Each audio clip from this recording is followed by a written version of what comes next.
episode.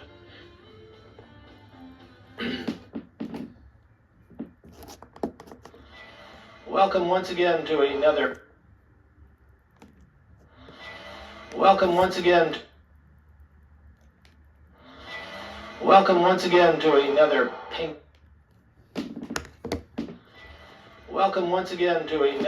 Penguins commentary, everyone. This is Tim Hodge. Welcome once again to another Penguins commentary, everyone. This is Tim Hodge, executive producer, and I am doing this solo again. Our director, Todd Carter, had scheduling conflicts, meaning he lives in Chicago.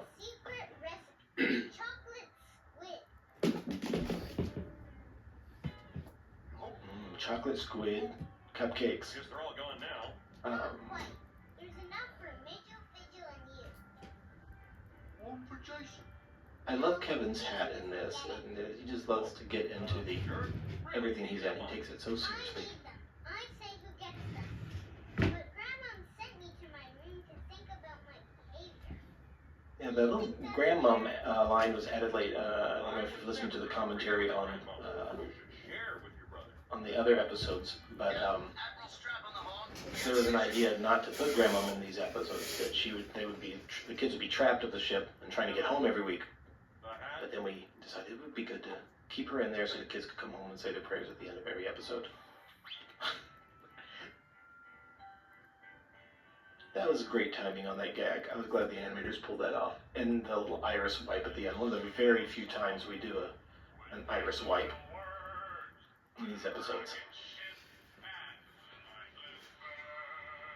Now, if you're watching this in widescreen, you'll notice that the titles are not widescreen. They're 3x4 because they were animated long ago for the first 6 episodes, before there really was a widescreen DVD for TV shows anyway.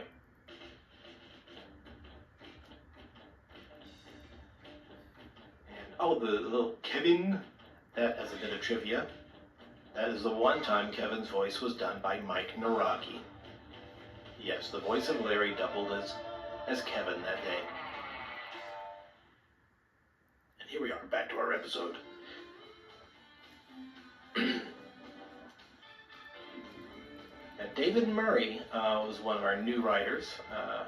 David's an old friend of mine from way, way back. He's actually a painter and illustrator, but he also has written a number of, I've read some of his feature scripts he's written, and really knew he had some talent. He hadn't sold a feature script yet, so I thought, well, I'll get him to do some television episodes for us.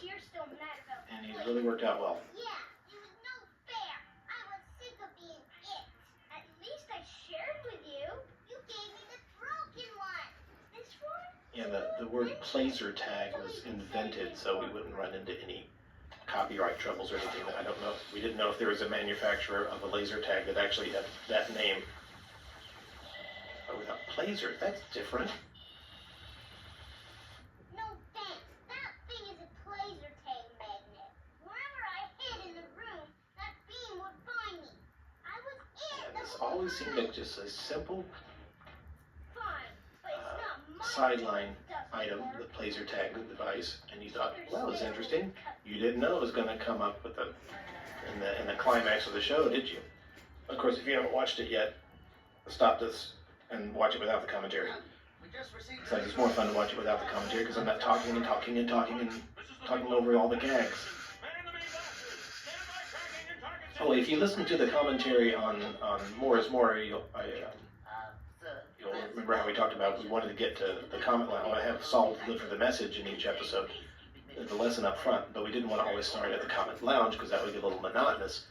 So again, it's like, how are we going to show Saul's lesson without going to the comment lounge? And that's when we came up with the idea, what if they got takeout? And we introduced the proverb in a fortune cookie. And he that waters shall be watered also himself. Interesting. What is that? So we bring Saul in by theme, I believe the conflict on but not Sheriff has physically. something to do with water. Maybe he's talking about that. No, the fortune seems to be talking about sharing. You know,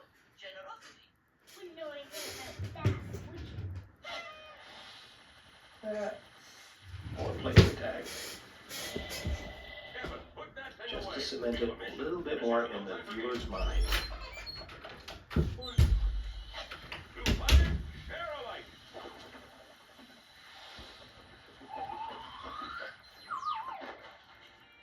Fun effects had to be added later after the animation was done. See, when the animator does that, he has a storyboard knowing that the effects will be there later, but he doesn't put them in. It's another artist, sometimes several weeks later, who puts in the effects over on top of the animation. Their surface climate, 80 degrees, zero humidity, and, oh, this is interesting, I'm detecting major underground reservoirs.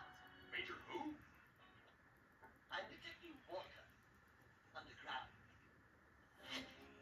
You know, we got the Zigil uses a lot of big, not Zigil, Figil. I get them mixed up. Figil uses a lot of big words, and of course we get feedback from the script consultants that say that the vocabulary is a little bit above what your target audience is. So can Figil say something a little, the kids can understand?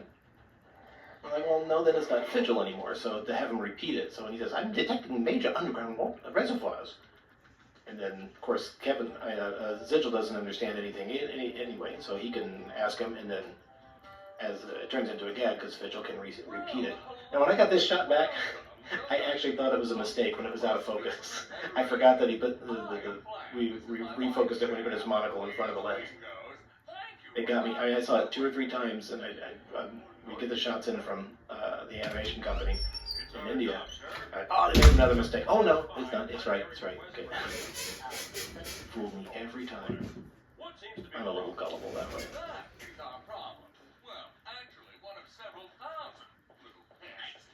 And as we've said before, water tends to be an expensive effect, so you only see it in 2 or 3 shots setting up near the fountain, but you hear it constantly, so you know it's always there. So you kept it alive in the viewer's mind just by audio. I'm Jason, and this is my sister Michelle. Where were them? Yeah, well, I don't remember where the idea came from to have the battle between lawn ornaments, but it seemed fun. A regulation permits the selection of an arbiter, providing there are no linguistic or dialectal. Now I'm trying to remember. Oh yeah, early on the flamingos looked more like plastic pink flamingos that you'd see, with the solid neck. But when we did that in a cartoon, they looked like real flamingos. So we thought, okay, how can we separate them a little bit more from reality? And that's where the whole idea of the springy neck came in, just to make sure like they were not real live penguins. They were garden. The decorations come to life.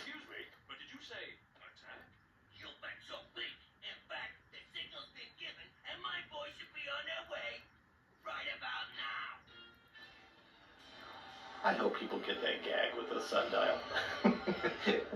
How does it work? It's on his wrist. No matter how he turns, it's going to say a different time.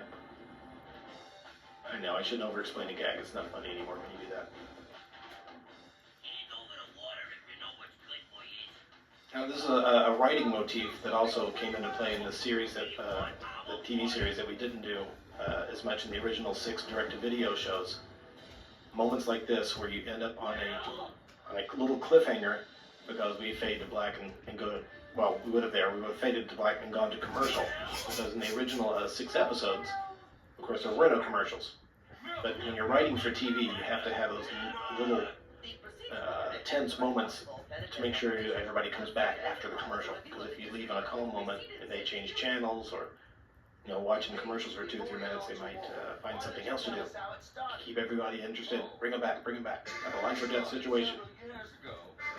Things were very different back then. In those days, there was very little water. We barely survived from day to day.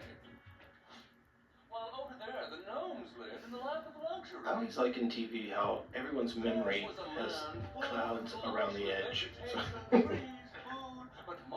I don't know why that is. But it does let you know, this isn't happening now, it happened a long time ago. No. But one day, it all changed. A middleman saw our plight and he helped us. It was, Through his I don't remember whose idea it was to have a recurring villain in many of these episodes, but Cavadis has been very good for us. bring him back to have that constant threat. And again, I keep saying this, and there was that idea. I really liked it too. In some parts, we wish we had carried through with it, to have the kids stuck on the ship every week, and that ongoing drama trying to get home. But part of that original idea was having. They were looking for Cavitus because he had the part to the Gleezel that they needed.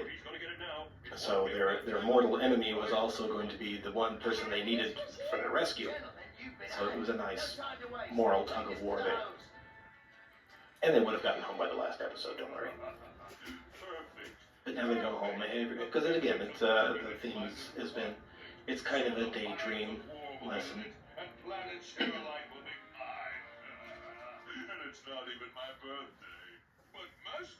I'm not sure. I haven't watched closely enough, but maybe you can take notes and keep score.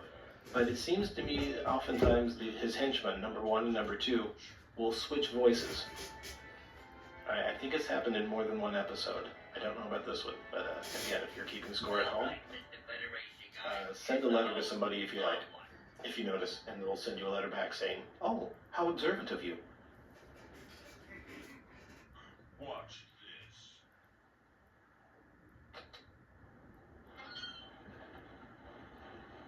I love this little bit coming up with Zigil. His acting here, that I. He's so confident when he's got nothing, that when he's exposed like this, he just falls apart.